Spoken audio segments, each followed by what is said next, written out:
क्या आपने कभी सोचा है कि रेगिस्तान में भी व्यापारिक मार्ग बनते थे, जहां लोग भेड़ बकरी चराते थे, वहीं से गुजरती थी व्यापार की लहरें। So hello everyone, this is Mayank and you are welcome to Fuke education. सो आज का हमारा टॉपिक है trading town in a pastoral zone. किस प्रकार के व्यापारिक शहर हुआ करते थे पास्ट, और वहीं पे कहीं ना कहीं पास्टोरल जोन भी हुआ करता था। तो इसमें हम पढ़ेंगे हमारे एक शहर के बारे में, मारी के बारे में, जो हमारा एक बहुत ही महत्वपूर्ण शहर हुआ करता था। कैसे भाई ट्रेडिंग टाउन बना, कैसे उस वहां पे मतलब ट्रेडिंग टाउन से क्यों बोलते हैं, क्या उसका इंपॉर्टेंस है, ये इसके बारे में हम पढ़ेंगे। तो कहीं ना कहीं trading town in a pastoral zone. So after 2000 BC, something around 2000 BC, हम देखते हैं द रॉयल कैपिटल ऑफ मारी फ्लोरिश। कहीं ना कहीं मारी जो हमारा शहर था ये फ्लोरिश करता है, ये मारी शहर का विकास होता है। कब? हमारे 2000 बीसी में। इसके पहले भी हमने और भी शहर पढ़े, जैसे उरुक के बारे में पढ़ा है। जैसे उरुक हमारा टेम्पल सिटी हुआ करता था, उसी प्रकार से हमने देखा कि हमारा ट्रेडिंग टाउन या ट्रेडिंग सिटी क्या है, हमारी मारी है। You will have notice see map to that Mari stands not on the southern plain with its high productive agriculture but much further upstream on the Euphrates। तो ये देखिए, हम देखते हैं कि हमारा मारी शहर जो हुआ करता था, हमारा मोस्ट फर्टाइल रीजन क्या है, बहुत ज्यादा फर्टाइल रीजन हमारा ये साउथ वाला हुआ करता था। बट हमारा मारी जो है अपर कोर्स में, अपर स्ट्रीम में, यूफ्रेट्स रिवर के अपर साइड वाले नदर्न रीजन में हुआ करता था। बल्कि हमारे बाकी अदर शहर जो है और उरुक और बेबीलोन हमारे सदर्न रीजन में हुआ करते थे। हमारा मारी जो था नदर्न रीजन हुआ करता था। तो मारी कहीं ना कहीं ट्रेड सिटी कैसे बना, ये ट्रेड टाउन कैसे बना? तो कहीं ना कहीं जो मारी में अलग अलग राजाओं का रूल हुआ और कैसे मारी को ट्रेड सिटी हम बोलते हैं। तो कहीं ना कहीं मारी यहाँ पे हमारे अपर स्ट्रीम में यूफ्रेट रिवर के पड़ता था। तो जो भी व्यापारी हुआ करते थे हमारे सीरिया के, लेबनान के, यहाँ से अगर नदर्न रीजन से सदर्न रीजन में अगर ट्रेड होता था तो मारी कहीं ना कहीं बीच में यहाँ पे इंटरवीन करता था। तो यहाँ पे जितने भी मार्ग बने हुए मारी वाले रीजन के कंट्रोल में, यूफ्रेट रिवर से कंट्रोल में आते थे। जैसा कि हम जानते हैं कि यहाँ से वहां बोट के जरिए आसपास के क्षेत्रों में व्यापार हुआ करता था, ये शहर और इस शहर के बीच में, आसपास के रीजन में। तो मारी कहीं ना कहीं इन्हीं शहरों को अगर एक जगह से दूसरी जगह अगर कोई भी माल पहुंचाना है, अपना गुड्स पहुंचाना है, तो मारी इन लोगों से अपना टैक्स लेता था। समथिंग अराउंड 10% टैक्स लेता था, जो भी वो गुड्स ले जा रहे हैं, जो भी ऑब्जेक्ट प्रोडक्ट्स वगैरह अपने एक जगह से दूसरी जगह ट्रेड पर्पज के लिए ले जा रहे हैं, तो मारी क्या करता था, इनसे टैक्स लेता था। इस प्रकार से मारी यहाँ पे ट्रेड सिटी का भूमिका निभाता था। मारी कहाँ हुआ करता था, हमारे यूफ्रेट्स के नदन वाले रीजन में। So map 3 with colour coding shows that agriculture and animal rearing were carried out close to each other in this region। उसके बाद हम देखते हैं कि हमारा मैप 3, ये वाला रीजन, ये हमारा मारी शहर के बारे में। तो ये हमारी यूफ्रेट्स रिवर ऐसे जा रही है, तो यूफ्रेट्स रिवर के आसपास का रीजन कहीं ना कहीं, ये पास वाला रीजन कहीं ना कहीं एग्रीकल्चर के लिए सुइटेबल था, यहाँ एग्रीकल्चर हो रहा है। और एग्रीकल्चर के अलावा भी हमारे आसपास के रीजन में हम देखते हैं कि हमारे स्टेपी ग्रासलैंड्स हुआ करते थे। हमने मेसोपोटामिया ज्योग्राफी वाले टॉपिक में पढ़ा था कि हमारे नदर्न रीजन में स्टेपी ग्रासलैंड्स हुआ करते थे। और जो ग्रासलैंड्स जो है वो किस चीज के लिए इंपॉर्टेंट है, किस लिए इंपॉर्टेंट है? क्योंकि जो जितने भी मतलब हर्डर्स हुआ करते थे, जो एनिमल हर्डिंग किया करते थे, पशुचारण किया करते थे, वे लोग इन्हीं ग्रासलैंड्स में जाकर अपने जानवरों को छोड़ दिया करते थे और वहां से उन्हें उनका चारा उपलब्ध हो जाता था। तो कुछ लोग यहाँ पे एग्रीकल्चर एक्टिविटीज किया करते थे और कुछ लोग एनिमल हर्डिंग या एनिमल रियरिंग का काम किया करते थे।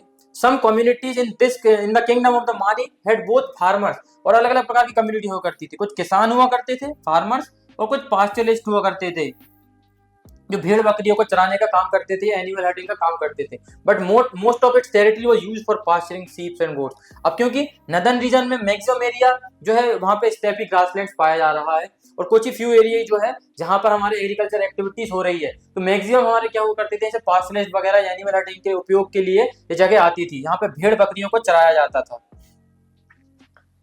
ये हमारा रहा मैप। उसके बाद हम आते हैं हर्डर्स नीड टू एक्सचेंज। अब हर्डर्स जो हुआ करते थे, जो पशुपालन किया करते थे, जो गड़रिये हुआ करते थे, need to exchange young animals अपने कौन, हर्डर्स जो हुआ करते थे। हर्डर्स कौन, जो ऐसे पशुपालन किया करते थे। तो हर्डर्स और फार्मर्स जो हुआ करते थे, किसान जो हुआ करते थे, इनके बीच में कहीं ना कहीं अलग अलग वस्तुओं के बीच में आदान प्रदान हो रहा है। तो एक्सचेंज यंग एनिमल्स, ये क्या करते थे, हर्डर्स क्या करते थे, यंग एनिमल्स को चीज, लेदर वगैरह, चमड़ा वगैरह, मीट, जो मांस हुआ करता था, क्योंकि उनके पास अलग अलग प्रकार के जानवर होते थे, तो इन्हीं जानवर का मीट वगैरह, उनसे लेदर निकालना, उनसे जो एनिमल प्रोडक्ट जो उपयोग मतलब उत्पन्न हो रहा है उसको एक्सचेंज करना, ही छोटे छोटे जानवरों को एक्सचेंज करना, किसके साथ, फार्मर्स के साथ। और इन रिटर्न फॉर ग्रेन, और फार्मर्स उसको क्या देते थे, फार्मर्स उनको देते थे ग्रेन, अनाज देते हैं। किसको कहते हैं, अनाज, इनको हर्डर्स को अनाज देते हैं कहीं ना कहीं, है ना, अनाज देते हैं, मेटल टूल्स देते हैं। और फार्मर्स के पास उस समय क्या क्या अवेलेबिलिटी थी, टूल्स अवेलेबल है। इनके पास क्या है, एनिमल है, एनिमल दे दिए, चीज दे दिए, लेदर दे दिया, मीट दे दिया। ये सभी प्रकार की वस्तुएं किसके पास थी, हमारे हर्डर्स के पास हुआ करती थी। और ये हर्डर्स और फार्मर जो होते हैं एक दूसरे के बीच में वस्तुओं का आदान प्रदान करते थे। इस समय इस प्रकार से उनकी एक दूसरे को वस्तुओं की पूर्ति होती थी। और क्या होता था, जो किसान को क्या, हर्डर जो हुआ करते थे, इनके जानवरों से उत्पन्न होने वाला जो इनके एक्सक्रीटा होता था उससे उनको खाद मिलता था, तो वो खाद का भी एक्सचेंज करते थे किसके साथ, फार्मर्स के साथ किया करते थे। At the same time there may be conflict. अब इन दोनों के बीच में वस्तुओं का आदान प्रदान तो हो रहा है, वस्तुओं के आदान प्रदान होने के साथ साथ इन दोनों के बीच में कहीं ना कहीं समस्या या लड़ाई, कॉन्फ्लिक्ट उत्पन्न होने लगे। अब देखते हैं इनके बीच में लड़ाई किस प्रकार से होने लगी। शेफर्ड जो गड़रिये हुआ करते थे, कौन, शेफर्ड या एनिमल हर्डिंग किया करते थे, गड़रिये जो हुआ करते थे, अपने भेड़ बकरियों के झुंड को कहीं ना कहीं किसानों के खेतों में छोड़ दिया करते थे। अब किसानों के खेत में इन्हें छोड़ दिया तो कहीं ना कहीं वो उनकी फसल को खराब कर देंगे, कौन, तो हमारे जो शेफर्ड हुआ करते थे वो क्या करते थे, अपने भेड़ बकरियों के झुंड को किसानों के, ये हर्डर जो हुआ करते थे शेफर्ड, किसानों के खेतों में अपने भेड़ बकरियों को छोड़ देते थे और वहां जाकर वो उनकी फसल को नष्ट कर देते थे। और क्या करते थे, और ये क्या करते थे, being mobile and can red करते थे एग्रीकल्चर विलेजेस को, जो आसपास के क्षेत्र में, आसपास के गांव हुआ करते थे, जहां पर वो गांव के निवासी जो हुआ करते थे अपने अपनी वस्तुओं को संरक्षित करके रखते थे, अपने घरों में अनाज को रखते थे, अपने अपने जानवरों को रखते थे। तो कहीं ना कहीं ये लोग क्या करते थे, शेफर्ड या गड़रिये हुआ करते थे, वहां पे अटैक करके उनके अनाजों को लूट लिया करते थे। तो इस प्रकार की एक्टिविटी ये कर रहे हैं गड़रिये। For their part settle group में deny partial access to river and canal along a certain set of paths. और कहीं ना कहीं हम बाद में इसमें देखेंगे कि कुछ फार्मर्स का ग्रुप क्या करता है, अब फार्मर्स का ग्रुप भी करते हैं तो कहीं ना कहीं ये इनके जो भेड़ बकरी वगैरह हैं, इन लोगों को भी अगर पानी पीने जाना है तो आसपास की नदियों पर कहीं ना कहीं ये आसपास के एग्रीकल्चर फील्ड पर किसका मतलब ज्यादा डोमिनेंस हुआ करता था, फार्मर्स का इरिगेशन के लिए यूज करते थे एग्रीकल्चर फील्ड्स को। तो कहीं ना कहीं ये इनको भी पानी पीने से रोकते थे कि आप लोग भी यहाँ पे अलाउ नहीं हो पानी पीने के लिए। तो क्या करते थे, हमारे शेफर्ड जो हुआ करते थे वहां पे लूट भी कर रहे थे, कभी उनके एग्रीकल्चर फील्ड्स में अपने जानवरों को छोड़ दिया करते थे, और वहीं जो फार्मर्स जो हुआ करते थे इन्हीं लोगों को पानी पीने से रोकते थे नदियों से, इनके भेड़ बकरियों को। तो कहीं ना कहीं इन दोनों वर्गों के बीच में कहीं ना कहीं लड़ाई या समस्या या कन्फ्लिक्ट्स होने लगे। अब कन्फ्लिक्ट्स होने लगे तो हम आगे चलते हैं हमारे अगले टॉपिक पर। So though the Mesopotamian still nomadic communities of the western desert filtered into the prosperous agriculture heartland। तो हम देखते हैं कि मेसोपोटामिया में बहुत समृद्धि हुआ करती थी, वहां पे नदी वगैरह जो यूफ्रेट्स वगैरह जो होती थी वो उस वाले क्षेत्र को फर्टाइल बनाती थी। वहीं पे शहरों का विकास होता है, वहीं पे एग्रीकल्चर का सबसे पहले विकास होता है, राइटिंग का विकास होता है किस प्रकार से, तो हर कोई व्यक्ति कहीं ना कहीं वहीं जाकर बसना चाहेगा। So shepherd would bring their flocks into the sown areas. और गड़रिये क्या करते थे, समर के समय पे क्या करते थे, अपने भेड़ बकरियों को गर्मियों के समय वहां पर उस वाले रीजन में लेकर आ जाते थे। कहां पर, मेसोपोटामिया वाले सदर्न वाले रीजन में या उस क्षेत्र में। Such group would came in as herder. और कुछ ग्रुप आते थे हर्डर के रूप में आते थे, कुछ लेबरर्स के रूप में आते थे, कुछ कुछ सोल्जर्स के रूप में आते थे, सिपाही ग्रुप में। Occasionally become prosperous and settle down. तो कहीं ना कहीं वो अपने अपने छोटे छोटे काम की वजह से आते थे, वो कहीं ना कहीं आसपास के क्षेत्र में बसने लगे। तो कैसे बाहर के लोग आकर वहां के शहर में बस रहे हैं, देखते हैं हम ये। कुछ लोग गड़रिये के रूप में आते हैं, कुछ लोग एनिमल हर्डर्स के रूप में आते हैं, कुछ कुछ लेबरर्स के रूप में आते हैं, कुछ सोल्जर्स के रूप में भी आ रहे हैं। और वहीं पर आके अब इतना प्रॉस्पेरस, इतना समृद्ध क्षेत्र होगा तो हर कोई वहां जाकर बसना चाहेगा। आज भी हम जो क्षेत्र सबसे ज्यादा विकसित है, यहाँ पर एजुकेशन अवेलेबल है, यहाँ मेडिकल फैसिलिटीज अवेलेबल है, तो हम भी कहीं ना कहीं वहां जाकर बसना चाहते हैं, वहीं जाकर अपना घर बनाना चाहते हैं, वहीं जाकर हमारी आगे की जनरेशन को बढ़ाना चाहते हैं। तो इसी प्रकार से कहीं ना कहीं वो लोग भी इसी समृद्ध क्षेत्र पर आने लगे। A few gain the power to establish their own rule. और कुछ कुछ लोगों ने वहां जाकर ऐसे सत्ता अपने हाथ में ले ली, शक्तियां सभी बहुत शक्तिशाली हो गए और वहीं के आसपास के रीजन पे रूल करने लगे। तो कैसे हम लोगों ने उनको अलाउ किया, इस प्रकार हम हमारे भारत में देखते हैं कि कैसे अंग्रेज लोग हमारे भारत आए, अलग अलग शक्तियों ने हमारे भारत देश पर आक्रमण किया। मोहम्मद बिन कासिम, मोहम्मद गजनी आता है, मोहम्मद गौरी आता है, उसके बाद हमारे अंग्रेज आते हैं, मुगल शासन का चालू होता है। कैसे हमारी भारत भूमि पर आकर कैसे इन लोगों ने आक्रमण किया और यहीं आकर हमारे ही देश पर रूल किया। तो इसी प्रकार से कहीं ना कहीं बाहर के लोग, क्योंकि हमारा भारत देश उस समय बहुत समृद्ध हुआ करता था, सोने की चिड़िया कहलाता था, तो जहाँ के क्षेत्र हमेशा समृद्ध होते हैं कहीं ना कहीं लोगों की नजर उन पर बहुत होती है, जहाँ संसाधन बहुत ज्यादा उपलब्ध है। तो इसी प्रकार से हमारे भारत की हालत उन लोगों ने खराब कर दी, पर आज भी हमारा भारत उतना ही, उनसे भी ज्यादा आज सशक्त हो चुका है, फोर्थ लार्जेस्ट इकोनॉमी बन चुका है। These included the Akkadians, Amorites. अब देखते हैं कि कौन कौन से अलग अलग कम्युनिटीज के लोग आते थे, जैसे Akkadians, Assyrians, Amorites, Aramaeans. You will read more about the rulers from the pastoral society in the theme. तो अलग अलग कम्युनिटीज के अलग अलग जनजातियों के लोग आने लगे, जैसे एकेडियंस देखते हैं, एमोराइट्स देखते हैं, एसीरियंस देखते हैं, एरेमीज देखते हैं। तो ऐसे समृद्ध क्षेत्र में आसपास की जनजाति, आसपास के कम्युनिटी के लोग, आसपास के समुदाय के लोग आकर इस समृद्ध क्षेत्र में, जो बहुत विकसित क्षेत्र है, यहाँ पे शहरों का विकास हो रहा है, जहाँ एग्रीकल्चर अवेलेबिलिटी है, यहाँ फर्टाइल लैंड है, यहाँ आकर बस रहे हैं और यहीं बसकर यहीं पे रूल भी कर रहे हैं। कुछ समय बाद शक्ति अपने हाथ में ले लेते हैं। तो हम देखते हैं कि कैसे हमें पता लगता है कि अलग अलग, ये देखिए एक वॉरियर का हमको, जिसके हाथ में एक भाला है, ये देखिए इसके हाथ में ये भाला है, एक वॉरियर है, ये एमोरेट्स जाति का हुआ करता था और ये कहीं ना कहीं वहां के लोगों से डिफर हुआ करता था। हमको कैसे जानकारी प्राप्त होती है कि बाहर के लोग यहाँ कर प्राप्त हुए? तो इस प्रकार के हमको कुछ एविडेंसेस मिलते हैं, जिन पे हम देखते हैं कि वहां के लोगों के जो रहन सहन था, जो कॉस्ट्यूम वहां के पहनते थे, किस प्रकार के उनके ऑब्जेक्ट्स हुआ करते थे, ऑर्नामेंट्स हुआ करते थे, उनसे डिफर कहीं ना कहीं ये लोग हमको, जो उनके रूलर हुआ करते थे, उनमें डिफरेंस देखने को मिलता। तो कहीं ना कहीं ये लोग बाहर से आए हुए हैं, क्योंकि इनके वेशभूषा में, इनके रहन सहन में कहीं ना कहीं हमें परिवर्तन देखने को मिलता है, जिससे हमें पता लगता है कि बाहर के लोगों ने आकर यहाँ पे अपना रूल स्थापित किया। द किंग ऑफ द मारी वर एमोरेट्स। जो मारी के जो किंग हुआ करते थे, मारी क्षेत्र के जो राजा हुआ करते थे, वो रहते थे एमोरेट्स हुआ करते थे। हु ड्रेस डिफर्ड, जो अलग प्रकार की ड्रेस पहनते थे, from that of the original inhabitant. और जो वहाँ के जो ओरिजिनल लोग हुआ करते थे, जो पहले से रह रहे थे, उनसे थोड़े अलग वेशभूषा में रहा करते थे।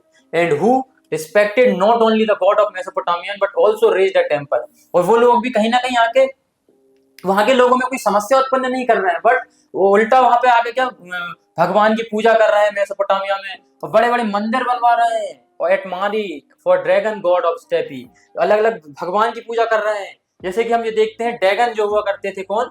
डैगन गॉड ऑफ स्टेपी है। जो स्टेपी हमारे कौन? स्टेपी हमारा ग्रासलैंड हुआ करते थे। नदर्न रीजन में स्टेपी ग्रासलैंड है। तो स्टेपी ग्रासलैंड के भगवान या इनके देवता किसको बोला जाता है? डैगन को। किसको? Dragon God of steppe. कौन हुए थे? डैगन। इनके मंदिर बना रहा है कौन? किंग ऑफ मारी, जो एमिरेट्स कम्युनिटी के लोग हुआ करते थे, जो वहां पर आकर बसे, वहीं पे इन्होंने अपना रूल स्थापित किया, अपना रूल एस्टेब्लिश किया, पावर में आए। और पावर में आने के बाद वहां पे भगवान के मंदिर बनाते हैं, वह मंदिरों में मूर्ति स्थापित करते हैं, अलग अलग प्रकार के भगवानों की पूजा करते हैं, जैसे डैगन जो है गॉड ऑफ स्टेपी, इनकी स्थापना करते हैं। So Mesopotamian society and culture were thus open to different people and culture and the vitality of the civilization were perhaps due to intermixture। तो कहीं ना कहीं हमको देखते हैं कि मेसोपोटामियन सिविलाइजेशन के जो कस्टम्स हैं, अलग अलग प्रकार के कल्चर हैं, अलग अलग प्रकार की सोसाइटी में अलग अलग कम्युनिटी के लोग आकर रह रहे हैं। तो कैसे अलग अलग कम्युनिटी से लोग मिलकर वहां पर रह रहे हैं और कैसे अलग अलग प्रकार के लोग वहां पर उस क्षेत्र को समृद्ध बना रहे हैं। हमारा भारत भी आज बहुत विविधता भरा हुआ देश है, सबसे ज्यादा डाइवर्स कंट्री, अलग अलग कम्युनिटी के लोग, अलग अलग धर्म के, अलग अलग संप्रदाय के लोग रह रहे हैं, फिर भी हमारे भारत देश में एकता है। और इसी प्रकार से हमने हमारे भारत देश को एक समृद्ध देश बनाकर रखा है। उसी प्रकार से यहाँ का क्षेत्र भी, मारी का क्षेत्र भी विकसित होता है। उसके बाद हम देखते हैं द पैलेस एट मारी, एक बहुत बड़ा पैलेस या महल देखते हैं, किंग ऑफ जिम्रेलिम का। किसका? जिम्रेलिम का हम पैलेस देखते हैं। जिम्रेलिम के पैलेस में हम क्या क्या चीज देखते हैं? The great palace of the Mari was the residence of the royal family. कहीं ना कहीं राजा रजवाड़े के लोग हुआ करते थे, जो राजा और राजा के परिवार के लोग हुआ करते थे। The how of the administration, यहीं से अपना शासन चला रहे हैं। And the palace of production, और जितनी भी मैन्युफैक्चरिंग या प्रोडक्शन एक्टिविटीज हो रही थी, कहीं ना कहीं महल के अंदर ही हो रही थी। तो इस महल में कहीं ना कहीं हम देखें कि लगभग कितने 260 रूम्स मिलते हैं। कितने? 260। कितने रूम्स मिलते हैं? 260 हमको क्या मिलते हैं? यहाँ से 260 रूम्स मिलते हैं। अब राजा सभी कमरों में तो रहेगा नहीं, तो बाकी अदर कमरे किस चीज के लिए उपयोग होंगे? अलग अलग कार्य के लिए। जैसे देखते हैं, ये देखिए वर्कशॉप एंड किचन, ये हमारा किचन रहा, यहाँ खाना बनता था। ये उनका लेबोरेटरी एंड बाथरूम, नहाने के लिए स्नानागार यहाँ हुआ करता था। इस प्रकार की ऐसे पेंटिंग मिलती है अलग अलग एक्टिविटीज के लिए। यहाँ पे स्क्राइब जो हुआ करते थे, यहाँ पे हिसाब किताब, लेखन कला, सील्स वगैरह बनाने की एक्टिविटीज यही होती थी। ये कोर्ट यार्ड हुआ करता था। तो इस प्रकार का इतना बड़ा राजमहल किंग ऑफ मारी का, जिम्रेलिम का, किसका हुआ करता था। अलग अलग प्रकार की यहाँ पे उसको, तो और भी बाहर बाहर के क्षेत्र के लोग यहाँ से महल को देखने आते थे। एक सीरिया का राजा भी इस महल को देखने के लिए आता है, और डेली उनको अलग अलग प्रकार की वस्तुओं को उनको खाने के लिए मिलती है, जैसे कि फ्लोर, ब्रेड, आटा, meat, fish, fruit, beer and wine. अलग अलग प्रकार के ऑब्जेक्ट्स उनको उपभोग करने के लिए, राजा को खाने के लिए यहाँ पे बनते थे। तो अलग अलग प्रकार के, जैसे हम देखते हैं क्या 106 में कोर्ट यार्ड देखने को मिलता है हमारा। इधर पे हमारा कोर्ट यार्ड है। उसके बाद हम देखते हैं यहाँ पे हमारा ऑडियंस हॉल या असेंबली हॉल देखते हैं। कहीं ना कहीं राजा यहाँ आकर अपने असेंबली के सामने अपना राज चलाता था, यहीं पे उसका असेंबली हॉल हुआ करता था। इस प्रकार से हमारा जेरुसलेम का पैलेस हुआ करता था। जेरुसलेम के पैलेस के बाद हम देखते हैं the king of the Mari however had to vigilant herders of the various tribes were allowed to move into the kingdom but they were watch.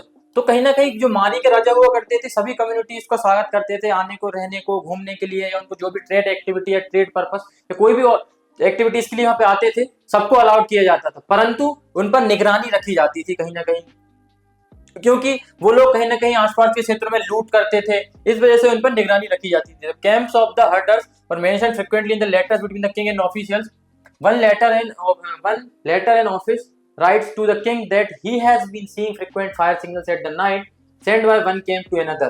तो एक जगह से दूसरी जगह अलग अलग कैंप वगैरह मिलते हैं, तो कौन ने कहा कितने कैंप लगाए सबकी जानकारी राजा और राजा के जितने भी मतलब शाही लोग हुआ करते थे उनके पास इस विषय की जानकारी रहती थी। को उनमें ध्यान रखा जाता कि कहीं ना कहीं कोई अटैक करने का प्लान तो नहीं बना रहे हैं। उनमें सस्पिशियस एक्टिविटी उनको दिखती थी, यार कहीं आग जला रहे हैं, कहीं एक दूसरे की दूसरी जगह मैसेज पहुंचा रहे हैं, ताकि राजा को इनकी जानकारी रहे और समय पे ऐसे अगर कोई प्लान या एक्टिविटी कर रहे हैं उनको पहले ही सप्रेस कर दिया जा सके। इसलिए इन सभी विषय में जानकारी किसको रहती थी? राजा और उनके ऑफिशियल्स को रहती थी।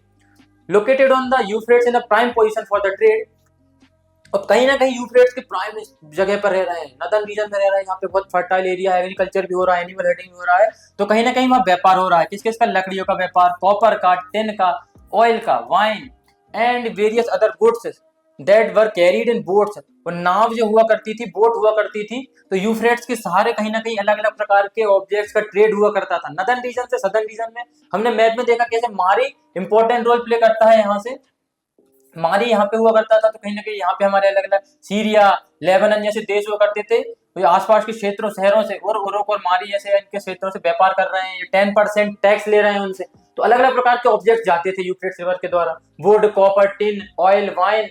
उसका between the south and the mineral, अलग अलग के mineral of the Turkey, Syria, Lebanon, इन क्षेत्रों से व्यापार किया करते थे। टर्की, सीरिया और लेबनान, इन क्षेत्रों से क्या करते थे? व्यापार किया करते थे नॉर्थ और सदर्न रीजन वाले लोग। मारी is good example of N urban centre prospering on trade. और मारी एक बहुत ही समृद्ध शहर हुआ करता था, जो क्या हुआ करता था? एक व्यापारिक शहर हुआ करता था, एक ट्रेड सिटी हुआ करता था। बोट कैरिंग, ग्राइंडिंग स्टोन, पत्थर जो हुआ करते थे ग्राइंडिंग के लिए उपयोग होते थे, वुड्स वगैरह, वाइन वगैरह, ऑयल के जार्स वगैरह। But stop at Mari on their way to the southern cities. और कहीं ना कहीं इनको जब नॉर्थ से साउथ जाते थे तो पहले यहीं पर उनको रोक लिया जाता था। अब यहाँ पे रोक के क्या करेंगे? उनसे टैक्स लेंगे, उनको परमिशन देंगे, तभी वो आगे बढ़ पाएंगे। तो मारी ऐसे ट्रेड सिटी बना। मारी कहीं ना कहीं दोनों नॉर्दर्न और सदर्न रीजन के बीच में एक मीडिएटर का रोल प्ले कर रहा है। Officers of this town would go abroad inspect the cargo. उनके जो कार्गो रहता था उनको इंस्पेक्ट किया जाता था, निरीक्षण किया जाता था कि उसमें कौन कौन सी प्रकार की वस्तु है, कौन कौन से ऑब्जेक्ट्स को ये एक जगह से दूसरी जगह ले जा रहे हैं। And levy a charge of about 1/10, लगभग 1/10, जो जितने भी उनके पास ऑब्जेक्ट है उसका लगभग 1/10 वगैरह, 10% बोलेंगे, 1/10 या 10% क्या करते थे? यहाँ पे इन लोगों से टैक्स लेवी करते थे या टैक्स लेते थे। क्या लेते थे? यहाँ पे टैक्स लेते थे। कितना? 1/10। उसके बाद हम क्या देखते हैं? The value of the goods before allowing the boat to continue downstream barley came in special grains. और उसका निरीक्षण करने के बाद कितनी आपके पास वस्तु है उसी के हिसाब से उन पर 10% टैक्स लिया जाता था। और बार्ले जो हुआ करता था उस समय इंपॉर्टेंट जो हुआ करता था, उस समय का स्पेशल ग्रेन हुआ करता था जो नाव से एक जगह से दूसरी जगह ले जाया करता था। अब उसके बाद हम देखते हैं most important tablet refer to copper from Alashiya. Alashiya से हमें कॉपर टैबलेट प्राप्त होता है, जो कि अलेशिया क्या है? अलेशिया जो है हमारा साइप्रस का एक आइलैंड है। साइप्रस जो रीजन हमारे मेडिटेरेनियन वाले रीजन में पड़ता है, यहाँ हमारे मेडिटेरेनियन वाले रीजन में एक अलेशिया, साइप्रस जो है एक बहुत बड़ा आइलैंड ग्रुप है। यहाँ पे अलेशिया एक क्या है? हमारा आइलैंड है। उस पर हमें क्या प्राप्त होता है? कॉपर का टैबलेट प्राप्त होता है, जिससे हमें क्या पता लगता है? Known for its copper and tin was also an item of the trade. तो कहीं ना कहीं अलेशिया और इस वाले रीजन से कहीं ना कहीं कॉपर और टिन का ट्रेड हुआ करता था ये आसपास के क्षेत्रों में, मारी, उरुक, सीरिया, लेबनान, टर्की। तो अलेशिया एक ऐसा शहर हुआ करता था जहां से कहीं ना कहीं कॉपर का ट्रेड हुआ करता था। As bronze was the main industrial material for the tools and weapons, this trade was great of importance. तो कहीं ना कहीं ब्रोंज का उपयोग हमने देखा, तक टेक्निकल एडवांसमेंट आने के ब्रोंज के टूल्स बनने लगे, तो ब्रोंज का भी कहीं ना कहीं वेपन्स बन रहे हैं, उससे टूल बन रहे हैं, तो कहीं ना कहीं ब्रोंज का सबसे ज्यादा उपयोग किया जाने लगा, सबसे ज्यादा ब्रोंज का ट्रेड वहां पे हो रहा है मेटल्स में।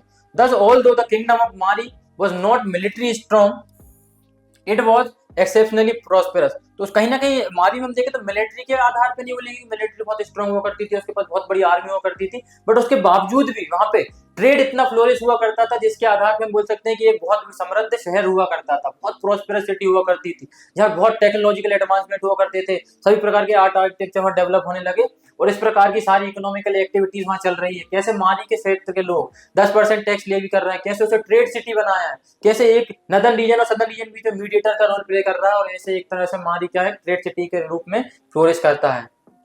अब उसके बाद देखते हैं सिटीज एंड मेसोपोटामियन कल्चर। कैसे मेसोपोटामियन कल्चर में क्या सिटी क्या शहर का बहुत इंपॉर्टेंस हुआ करता था, क्या वो शहर को महत्व दिया करते थे। चलिए देखते हैं कि शहर भी उनके लिए कितने इंपॉर्टेंट हुआ करते थे, कैसे लोगों को अपने शहरों से लगाव है। आज भी बहुत सारे लोग आसपास के क्षेत्र से आते हैं, कहीं ना कहीं उनके गांव से उनकी यादें जुड़ी रहती है, कहीं ना कहीं अपने गांव से बहुत प्रेम करते हैं, अपने शहर से बहुत प्रेम करते हैं। तो इसी प्रकार से क्या मेसोपोटामिया के लोग अपने शहर से प्रेम करते थे। देखते हैं Mesopotamia valued city life in which people of many communities and culture live together. अलग अलग कम्युनिटी के लोग, अलग अलग संप्रदाय के लोग रह रहे हैं आसपास, अलग अलग धर्म के लोग, जाति के लोग, अलग अलग ट्राइब्स रह रहे हैं वहाँ पे, अलग अलग कल्चर्स, अलग अलग ट्रेडिशंस, अलग अलग उनके कस्टम्स, रीति रिवाज सब अलग अलग प्रकार से, सब मिलकर लोग साथ रह रहे हैं। After cities were destroyed in war they recalled them in poetry. तो कहीं ना कहीं अगर युद्ध होने लगते हैं और युद्ध होने की वजह से अगर कोई दूसरे लोग आकर वहाँ पे रूल कर रहे हैं और शहर को तहस नहस कर देते हैं, तो कहीं ना कहीं अपने शहर को अपनी अपनी पोएट्री में याद किया जाता है कि हम इस क्षेत्र के लोग थे, हमारा इतना समृद्ध शहर हुआ करता था, और कविताओं में उन शहर के बारे में बताया जाता है कि हमारा शहर इतना समृद्ध है, हमने इस पर जीत प्राप्त किया, हमारे शहर में इतनी समस्याएं आई। कुछ भी प्रकार की पोएट्री में अपने शहर का कहीं ना कहीं रिकॉल किया जाता था। Most poignant reminder to us that the pride Mesopotamia took in their cities comes at the end of Gilgamesh epic which was written on 12 tablets। तो हमको लगभग ऐसी 12 टैबलेट्स प्राप्त हुई। कितनी? हमको 12 टैबलेट्स प्राप्त होती हैं। 12 इनको हम पट्टिकाएं बोलते हैं, ये हमें प्राप्त होती है यहाँ से, कहा हमारी शहर से, जिससे हमें क्या पता उरुक शहर से प्राप्त होती है, उरुक शहर से प्राप्त होती है क्या हमारी 12 टैबलेट समथिंग।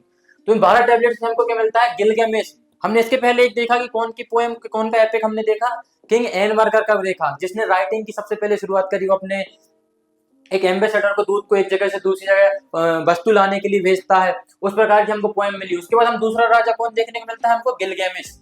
गिलगेमेश का भी हमको एक महाकाव्य प्राप्त होता है। कहाँ कब लगभग 12 टैबलेट्स प्राप्त होती है जिन पर गिलगेमेश का महाकाव्य हमें प्राप्त होता है। Gilgamesh is said to have ruled the city of Uruk. तो कहीं ना कहीं गिलगेमेश जो राजा हुआ करता था, कहाँ पे रूल कर रहा था? उरुक वाले शहर पे।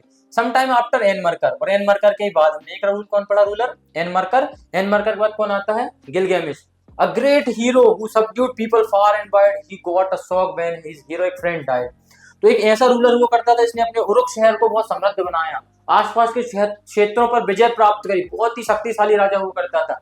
परंतु एक समय आने पर उसको, उसके हृदय को चोट पहुंचती है, उसके हृदय को धक्का लगता है या शौक में पड़ जाता है। जब क्या होता है? उसके फ्रेंड की मृत्यु होती है, उसके परम मित्र की मृत्यु हो जाती है।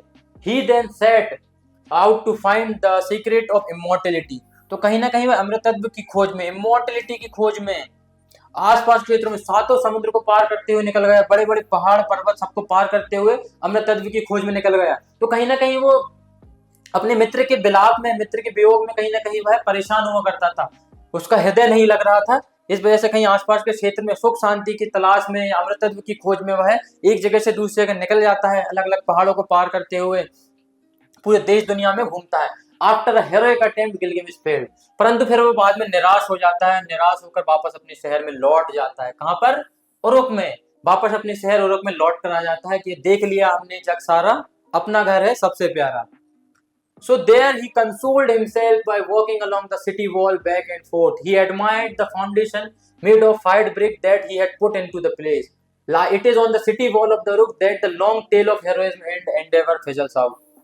तो वापस अपने क्षेत्र में आता है और बोलते हैं कि मेरा जो शहर है यही मेरे लिए सबसे ज्यादा, मैं अपने शहर से प्रेम करता हूँ, मेरा ही शहर सबसे बेस्ट है, इसके आसपास कोई भी क्षेत्र हमारे लिए बना नहीं है, ये मुझे बिल्कुल पसंद नहीं है। अपने हृदय को सांत्वना देता है और अपने शहर में वापस आकर रहने लगता है। और एक ऐसा बहुत बड़ा टेल उसके दीवार पर मिलता है उरुक शहर की। तो उस पर क्या पता चलता है हमको? गिलगेमेश does not say that even though he will die his sons will outlive।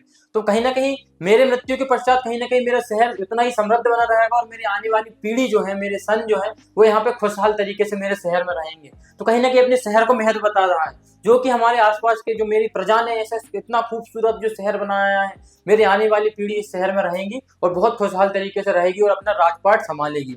गिलगेमेश ये कहता है। हमको ऐसा वॉल पर एक प्रकार से उसका टेल मिलता है, as a tribal hero would have done. तो जिस प्रकार से एक जनजाति योद्धा के रूप में उसने उरुक शहर में कैसा अपना डोमिनेंस स्थापित किया, उसके बाद मैंने इतना अच्छा समृद्ध शहर बनाया, मेरी प्रजा मुझसे इतना प्रेम करती है, तो यही प्रजा आने वाले समय मेरी पीढ़ियों को प्रेम करेगी और ऐसे ही समृद्ध मेरा देश जन्मों जन्मांत तक बहुत लंबे समय तक बना रहेगा। He takes consolation in the city that his people had built। और कैसे उसकी प्रजा ने इतना अच्छा, इतना खूबसूरत शहर, उरुक शहर जो बनाया है, इसे छोड़कर मैं कैसे दूसरी जगह जाकर रह सकता हूँ, यही मेरा सबसे अच्छा शहर है और मैं अपने शहर से प्रेम करता हूँ। So with this we have completed our session। So pastoral zone केवल सूनापन नहीं थे, बल्कि वे एक व्यापारिक शहर के रूप में विकसित हुए, जहां लेन देन की संस्कृति का विकास हुआ। तो इसी प्रकार से हमारे मेसोपोटामिया रीजन में शहर का विकास होता है। With this we have completed our session। So thank you very much and don't forget to like, share and subscribe our channel। Thank you।